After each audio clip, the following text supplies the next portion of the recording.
కృష్ణదేవరాయల పాత్ర అందరికీ తెలిసిందే, ఆ కథ అందరికీ తెలిసిందే. భవిష్యత్తులో అంతే ఏ రకంగా ఉంటుంది అనేది అది అది పూర్తి ఊహ ఆలోచన. అప్పుడు అమెరికన్ లైబ్రరీకి వెళ్ళా. అక్కడ ఫ్యూచరాలజీ అని ఒక కంప్లీట్ సెక్షన్ ఉంది. ఆ ఫ్యూచరాలజీ చదివితే అది చాలా పెద్ద సబ్జెక్ట్ అది. అంటే ఈవేళ ఒక చోట ఒక ఏరియాలో ఒక యూనివర్సిటీ ఒక కాలేజీ కట్టాలనుకోండి, 50-75 సంవత్సరాల తర్వాత ఆ ఏరియా ఎలాగ ఉంటుంది అనేటటువంటిది అంచనా వేయడం స్టాటిస్టిక్స్తో, అది ఫ్యూచరాలజీ.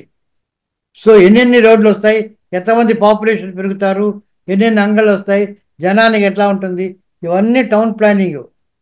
ఇప్పుడు ఏదో ఒకటి సిటీ ఏదైనా కట్టాలనుకుంటే, క్యాపిటల్ ఏదైనా కట్టాలనుకుంటే 70-100 సంవత్సరాలు అయిన తర్వాత ఎలా ఉండాలనేది అంచనా వేయాలి.